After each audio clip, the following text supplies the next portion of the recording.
try to take it from you. Well, Reese before Crown, that was a bit eventful getting in here. I heard shouting. Just, I had no idea what was going on. I heard a bit of shouting. I seen you. Just a small bit of commotion. Start at the top of the street, and apparently Nigel Farage had checked in a hotel. I went round the in corner Newcastle from the and bar, shouting at him and shooting in like I was walking down, heard the gentleman like I said to this lad, like, mate, what do you know what this is about? I was like, oh, apparently Nigel Farage in there, and I'm like, oh, well. Alright, okay. Anyway, like Newcastle United, so PSG, to be fair, like it's Champions League form is still doing well. Yeah. Like, I mean, I said we've been happy with a draw, but to be fair, for how well we're played, it is almost a little bit disappointing that we didn't get a win. It does, I think, especially in the second half. I think we were the better team and we had the better chances. Harvey Barnes, if he stretched a little bit. It was a rough more. First 30 minutes, I will say. Oh, it was, yeah. They absolutely rough. peppered us in the first half, and the pressure that we were first under. half an hour. Honestly, it looked like it was going to be a cricket score at one point. But then after that, I think PSG probably overdid it. I think they probably ran out of steam a little bit. I think in the second half it was a lot of. They had more possession, but it was a lot of sideway passing from them. There was not. I can't really think of one real attempt from PSG in that second half. Apart from any time, Vitinha got the ball in there. He was by far their best player, I think, on the pitch. 100%. Controlling that midfield and 100%. Driving the ball forward, and he was their best player, and I think it was hard to keep him quiet. But I think we played really well, and I think what the most disappointing thing for me is that we played amazing in the second half, but ultimately it wasn't good enough, unfortunately, for the top 8. I know. It would have been nice for the performance to have been worth something. But I mean, we didn't disgrace ourselves at all. I don't think against I mean, the European champions. Well, exactly, champions of Europe. Like I think we've done reasonably well, but I suppose that takes on to the next stage of the Champions League. And just done about an hour and a half ago, 2 hours. The draw's done about an hour and a half, 2 hours ago, and we've been drawn against Karabakh of Azerbaijan. So I think that was the one that we wanted. I think the travel's going to be a bit of a I was going to pain. say, if you're looking at the teams on paper, it's a team you'd want, but it's the fact that we've got to travel basically to Asia. 5,000 round trip in 5,000 mile round trip. So it's going to be a long one. Fair play to any away fans doing that one. Yeah, and I think someone said that we've got a 12:30 kick off against Man City on that Saturday as well. Surely that's going to be. Well, I mean, we could play on the Tuesday. We could play on the Tuesday with BRUNO. So, I think it's going to be a 5:45 kick off because I think a lot of Karabagh's home games in the Champions League have been that this season. We can live with that, I suppose. I think it's winnable. I think we should get through. I think. I mean, they've done well to get to this stage, Karabakh, but Liverpool beat them 6-0. I don't think we'll beat them 6-0, but realistically, we should be beaten. Yeah, I think at least 4 goals over both legs. We should put past them. I don't care if we win 1-0 each leg, but we shouldn't be losing to a side from Azerbaijan. No. I'm not trying to be disrespectful as Azerbaijani league, but they've done well to get to this stage. And 100%. I mean, from what I believe, it might be the first time an Azerbaijan team's got through to the knockouts. 100%. Well, I mean, I think this is our first time we've made it to the knockout phase. So you know what? Fair play. Fair play to us. Fair play to them. But we're a much better side and we should be getting a result. Yeah, we should be. But obviously we've just got past the European champions. Yeah. There's potential that obviously if we do beat Karabakh, that we could be playing against the world champions in Chelsea. Yeah, I mean, I think out of them and Barcelona, I think I prefer Chelsea. I think I prefer Chelsea as well. I think we're just more familiar with them, aren't we? We're just. I mean, we know Chelsea. We'll have. I'm sure the analysis will have more. They've got their data new on them manager bounce though at the minute with Liam Rosina. Yeah. But I think Chelsea are just Chelsea. They're very inconsistent and wobbly, and I mean, Barca absolutely had rolled over. To be fair, I think they're probably the best team we've played this season in the Champions League. Barcelona. Yeah, I'd agree with that. I'd agree. I think they are very good, and I think Barcelona will probably be in the latter stages this season. So if we get them, it's going to be really, really tough. Literally, tough game. It'd be a good trip for the away fans, 100%. Because the new camp because it's not the new camp anymore. The new camp. The new camp. The Spotify new camp is open now. So it'll be is good. It open now? I didn't know. I think so. So that'll be. It's opening soon. Speak of the devil, the next segment there is come on the TV. It's against Liverpool. Yeah. And I think it'll be a good. I think it will be. We've got some good games coming up, 100%. And obviously, speaking of good games, we're against Liverpool this weekend. Yeah, it's not been a happy place for us over the last 25 years, I suppose. I think looking at our head-to-head record against them, I think the last time we got a point was 2021 when Willock scored. It's abysmal, isn't it? I can't think of the last time we won at Anfield, but I'm sure we've won in the last Liverpool's 10 years. home form hasn't been great this season, though. I mean, they've got the hell of a draw against Burnley, Leeds and Sunderland, beating against Nottingham Forest. I think this is the first time in their history that they've not beaten a promoted side. Which is crazy. So they have been inconsistent at home this season. So I think they are there for the taking. I mean, but then in the same breath, our away form as well hasn't been. Our away form's great shocking. this season. To be fair, we seem to apply a bit more pressure compared to when we're at home. But I mean, I don't know what their injuries list are like. Obviously, we know them. A certain Swedish forward. He will not be playing. It will not be playing. Yes. He'll be watching from the house. He'll be watching from his new home in Cheshire, probably. But yeah, he'll probably not be playing. But to be fair, I mean, it's Hugh Grant. It's who I worry about. All their forwards. He's a phenomenal player. I think their best player this year has been Szoboszlai as well. I think Szoboszlai's been great. Very as dangerous well. On free kicks, corners. Verts is starting to find form. Yeah. He had a. I think he went quite a while without a goal or an assist, but he seemed to have. I mean, found his feet now. I think at Liverpool, and he wasn't contributing the goals, but I didn't think he was playing bad. No. His performances didn't do his stats any justice. I don't think. He did deserve probably a goal or an assist, but I think we've got to get at their defence. To be honest, I think their defence is there for the taking. Like I said, definitely. I mean, I think they are still trying to get used to each other, really, because there's been a lot of overhaul, really. I mean, I'm still not convinced on Kirkes. I'm still unconvinced on him. I think Frimpong's back. Otherwise, it would have probably been Joe Gomez. I think right back for them.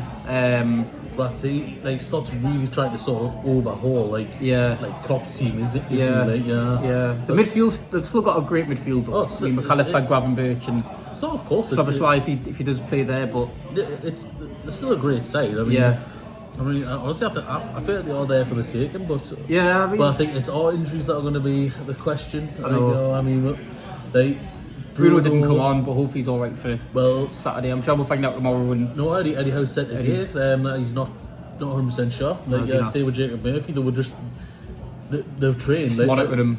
They trained him yesterday. They were both on the bench for PSG. They pretty much said they're not really match ready. I mean, Idemiz could have made a cameo appearance if needs be, but I don't think we needed them, to be fair. I don't think it was worth risking, especially Bruno. I don't think it was worth bringing him on and risking him. With Murphy the last time when Eddie Howe risked him, he was pulled off at half time because he was injured. I mean, Joe Linton's still going to be out for at least another 5 to 6 weeks. I think it's the same case with Livramento as well, but I think with the exception of Joe Linton and Bruno, I think we've got a good chance. I mean, speaking of injuries, what I will say about Wednesday, Dan Burn coming back from a punctured lung 6 weeks ago, 8 weeks ago. What a performance! Man of the match as well. That's it. Deservedly.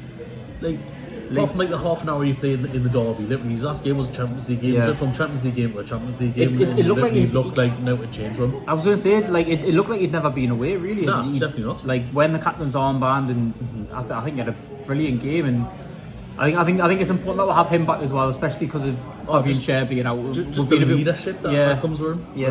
We're a bit light on defensive options as well. But that's it, especially with talks that we're willing to listen to offers for Jamal Lascelles, which I mean, fair enough, I understand from a financial standpoint, but with injury record is just so it's abysmal. And if the rumours are true as well, we're looking at Kurt Zouma as well. I really hope not. I mean, there's a reason he's playing in Romania.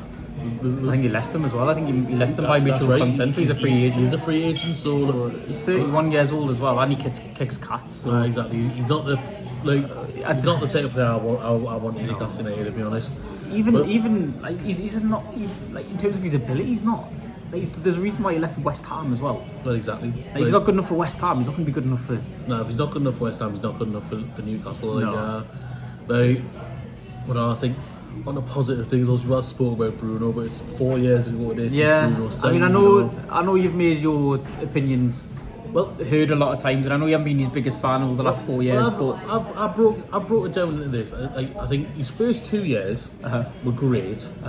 The next 18 months were diabolical. Yeah, I mean, I'll admit he's had his patchy moments. 6 months. Yeah, this season have probably been his best. Yeah, this season he's top scorer, hasn't he?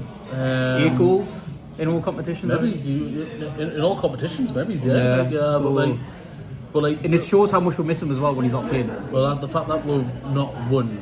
Yeah, like we spoke about the last one. I mean, this is it. I feel like. I mean, I don't want to say that we're like Bruno FC, but like we need to like at least actually win a game without him. Yeah. It is pretty bad that if we can't pick up 3 points without one player playing.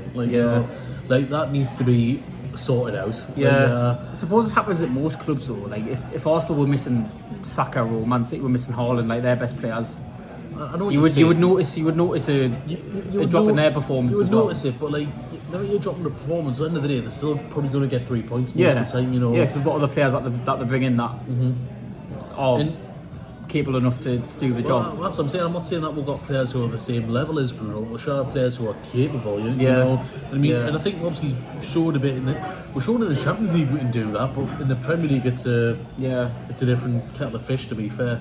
I mean, our midfield on Wednesday, I think, was outstanding. I think Willock had one of his best games in a Newcastle shirt for a long time. Willock and Ramsey were great. Tonali did exactly what he needed to do. Yeah. I think Tonali sort of he's moving into that number 6 at the minute, isn't he? He's moving into that like a deep line, space between the defence and the midfield. Like a deep line playmaker. Yeah, which I think suits him because he 100%. He picks the ball up from the centre backs and he has all that space in front of him and he pings the ball to either wing and he picks a pass out. Well, that was it. With no bother at all. It was a Tonali free kick that got with a goal. Yeah. So I mean, there's obviously. I don't think we're getting the best out of Tonali by any stretch of the imagination. But he's still playing well. I think it's hard with Tonali because he's good at everything. So it's like, where do you play him? Because if you play him in the 6, you take away his attacking skills away because he's good at going forward as well and making things happen. But then if you play him forward, then we'll be missing that player that can play in the hole between the defence and midfield. So it's like, where's best to? I would say no matter where you play, you're going to lose something. Yeah. I would say between he's probably the most defensively sound midfielder. Jordan could probably do a job in defence, but I think he does like going forward. He's very much box to box, whereas I don't think he's got the discipline to be in that holding position. Whereas Tonali definitely does. And I don't think Bruno has the engine for it either. Despite how good he is on the ball and stuff like that, I don't think he has the engine to be a number 6. He's more just carry, a floater, really. A bit of a floater. Not quite a 10, but No. Well, I was going to say we haven't been calling for Eddie Howe's head as much this week. I think. Do you know what? To be fair, I think he got it spot on Wednesday. I think his setup was spot on. I don't think it was a team that anybody expected to be. No, when I seen the team sheet, I'm not going to lie, I did have a bit of dread, thinking, 100%. I was like, well, that was it. There was questions: is Dan Burn at left back? Is Lewis Hall in the midfield? Yeah. But no, I think Eddie Howe got it right. He just needs to do it more often. That he can show that he can be flexible with his personnel and his tactics. He showed that on Wednesday that he can change things and still make it work. He needs to show that more often, I think. And hopefully Wednesday is giving him the kick up the arse to think, maybe I can change things and not be as stubborn and make it work. I watched his press conference today and he was saying it's down to lack of preparation time. And I was like, well, yeah, I suppose some of the newer players, but at the end of the day, there's lots of other teams who haven't had as much prep time, because a good chunk of the top half are still in Europe. So obviously they've got very little prep time compared to these teams in the bottom half of the league. But you've just got to adapt and make do. The other 5 Premier League teams that win the Champions League played on Wednesday. We all played at the same time on Wednesday. So everyone had the same amount of prep time, in rest. So just got to do it. I mean, this is the price for being a top side. You get very little rest, And if we're going to be a top side, for the foreseeable, you're gonna have to get something that we'll have to get used to. And exactly. So, well, I think we'll not be too negative this week because, to be fair, things are looking quite positive on the tour. It's just a shame that there's not very much going on the transfer front. Yeah, I can't see it happening either. I think we've got was it day the 30th? Yeah, it's Sunday. So yeah, we've got till Sunday. I don't see anything happening unless it's very much kept under wraps. But who knows? We'll see what happens. And I think we'll leave it there so you can get back to work, not getting much bother. Like I might go and pester Nigel Fraud on it. Please do. Right, well, get some eggs from the shops and. You see the price that corner shop? True, it's probably the most expensive shop in Newcastle. Like, it'd be worth it though, wouldn't it? See, it would. Him egged on the face. It would be. We don't condone violence on this podcast, by just the occasional milkshake thrown, I guess. Right. Okay, well, maybe we'll leave it there. That's going to boost our verdict for this week, and we'll see you next time. Good luck, guys. We'll see you later.